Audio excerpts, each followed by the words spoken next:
अनिल विज ने चुनाव के दौरान जान का खतरा बताया।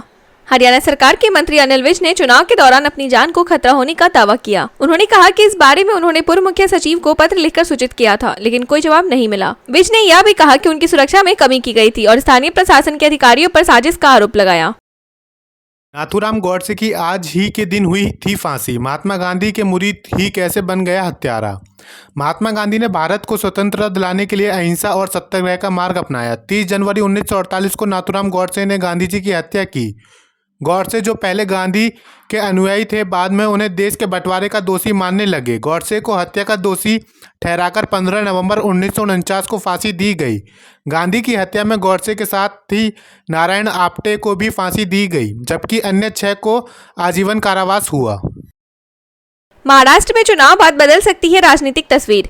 महाराष्ट्र में शिवसेना और एनसीपी के बंटवारे के बाद अब 6 पार्टियां चुनावी मैदान में हैं। अजित पवार की पार्टी ने संकेत दिया है कि चुनाव के बाद राजनीतिक स्थिति बदल सकती है। डिप्टी सीएम देवेंद्र फडणवीस ने भी कहा है कि चुनाव के परिणाम 23 नवंबर के बाद ही स्पष्ट करेंगे कि कौन किसका समर्थन करेगा। बिगड़ सकता है खेल, अजित पवार बनाम योगेंद्र पवार। महाराष्ट्र विधानसभा चुनाव में बारामती सीट पर अजित पवार और एनसीपी के योगेंद्र पवार के बीच मुकाबला हो रहा है। अजित पवार जो 1991 से इस सीट के विधायक हैं का प्रचार उनके परिवार के सदस्य कर रहे हैं। बीजेपी कार्यकर्ता अप्रत्यक्ष तौर पर नाराजगी दिखा रहे हैं, जबकि राजनीतिक पंडितों के बीच यह चर्चा है कि योगेंद्र पवार अजित पवार को कितनी टक्कर दे पाएंगे।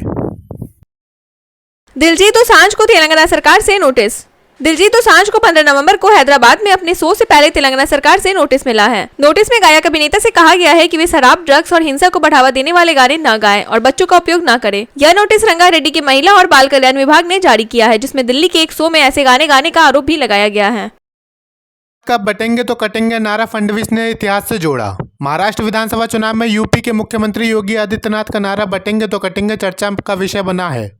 भाजपा इसे समाज को अलर्ट करने वाला नारा मानती है। डिप्टी सीएम देवेंद्र फडणवीस ने इसे भारत के इतिहास से जोड़ा, कहते हुए कहा कि जब जब देश बटा है तब नुकसान हुआ और गुलामी का सामना करना पड़ा। उन्होंने इसे सही बताते हुए कहा कि बटने का मतलब कटने से है और इतिहास इसका गवाह है। हमलावरों ने बर्बाद कर दिया भारत का विज्ञान, 1000 सालों में सोच ही खत्म हो गई, नारायण मूर्ति बोले। इन्फोसिस के संस्थापक नारायण मूर्ति ने कहा कि भारत का विज्ञान पिछड़ा रहने के कारण 1000 साल तक हमलावरों का शासन था। उन्होंने कहा कि इस अवधि में युवाओं में वैज्ञानिक सोच और नवाचार की दिशा विकसित नहीं हो सकी। मूर्ति ने इजराइल के सिमोन पेरेज के विचारों का जिक्र करते हुए कहा कि रचनात्मकता और नवाचार से इजराइल ने अपनी स्थिति को बदलकर दुनिया में नेतृत्व किया। पवार ने माना अडानी के आवास पर भाजपा और एनसीपी नेताओं की हुई थी बैठक।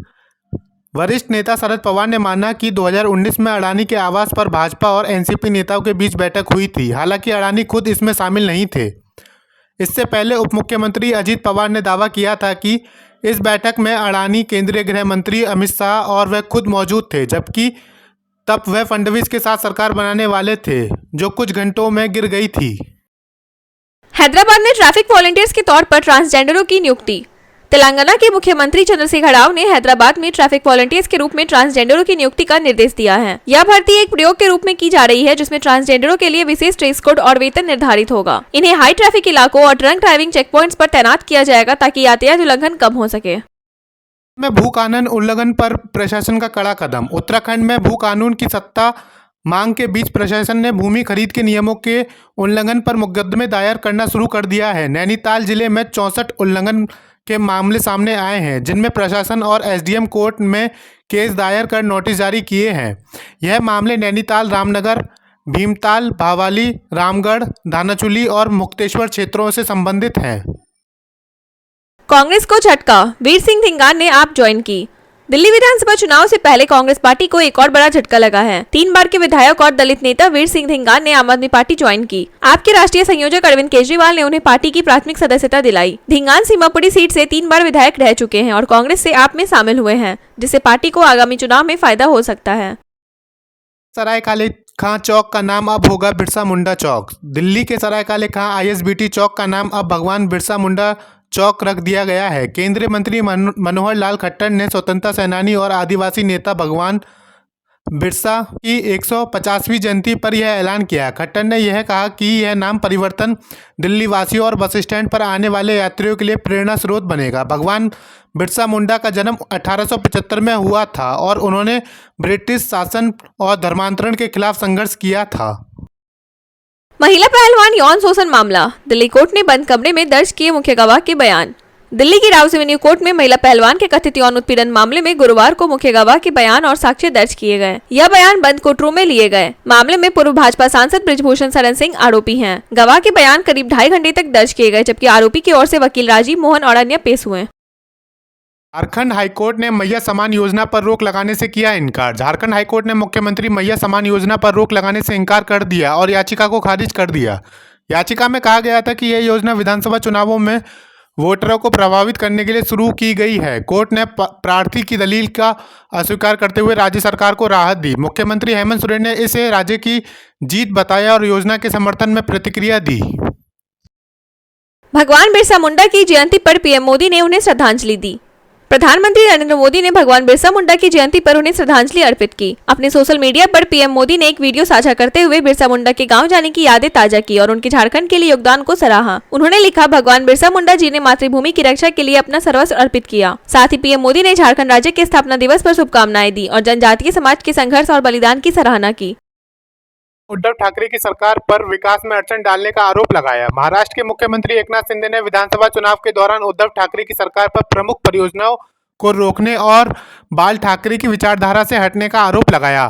शिंदे ने कहा कि पूर्व महाविकास अघाड़ी सरकार ने Atal Setu, coastal road, metro और नागपुर मुंबई एक्सप्रेसवे जैसी परियोजनाओं को रोक दिया था, लेकिन उनकी सरकार ने इन अड़चनों को दूर कर विकास को गति दी है। अजित पवार बोले, शिवाजी की धरती पर नहीं चलेगा जाति वाला कार्ड।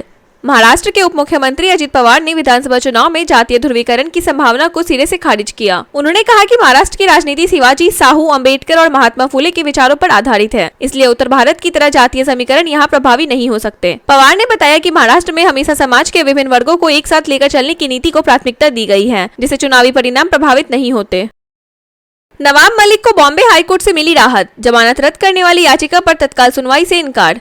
बॉम्बे हाईकोर्ट ने महाराष्ट्र के पूर्व मंत्री नवाब मलिक की जमानत रद्द करने की याचिका पर जल्द सुनवाई करने से इनकार कर दिया। याचिकाकर्ता ने आरोप लगाया कि मलिक ने बिना अनुमति के मुंबई कोर्ट के क्षेत्राधिकार से बाहर यात्रा की, जो उनकी जमानत शर्तों का उल्लंघन है। हालांकि मलिक को सुप्रीम कोर्ट ने चिकित्सा आधार पर जमानत दी थी और उनके वकील ने दलील दी कि मलिक पूरी तरह से स्वस्थ है और चुनाव प्रचार में सक्रिय रूप से भाग ले रहे हैं। पत्नी के खिलाफ कन्हैया कुमार की टिप्पणी पर भड़के देवेंद्र फडणवीस। कांग्रेस नेता कन्हैया कुमार द्वारा महाराष्ट्र के उप मुख्यमंत्री देवेंद्र फडणवीस की पत्नी अमृता पर की गई टिप्पणी को लेकर विवाद उठ गया है। भाजपा नेता देवेंद्र फडणवीस ने इस पर प्रतिक्रिया देते हुए कहा कि अब विपक्ष व्यक्तिगत हमले कर रहा है, क्योंकि उन्हें लगता है कि वे चुनाव में उन्हें हरा नहीं सकते। फडणवीस ने कहा, कन्हैया कुमार मेरे खिलाफ की गई किसी भी जाँच में सफल नहीं हो सके, इसलिए उन्होंने अब व्यक्तिगत हमले शुरू कर दिए। बिहार में कार्तिक पूर्णिमा पर गंगा स्नान के लिए उमड़ी श्रद्धालुओं की भीड़। बिहार में कार्तिक पूर्णिमा के मौके पर लाखों श्रद्धालुओं ने गंगा नदी में स्नान कर आस्था की डुबकी लगाई। पटना समेत अन्य शहरों के घाटों पर सुबह से भक्तों का तांता लगा रहा। श्रद्धालु गुरुवार आज से ही घाटों पर जमा होने लगे थे और सुबह होते ही गंगा में स्नान किया। पटना के घाटों पर मेले जैसा माहौल था और 1 लाख से ज्यादा श्रद्धालुओं के गंगा स्नान करने का अनुमान है। भोजपुर, बक्सर समेत अन्य जिलों में भी भारी भीड़ देखी गयी।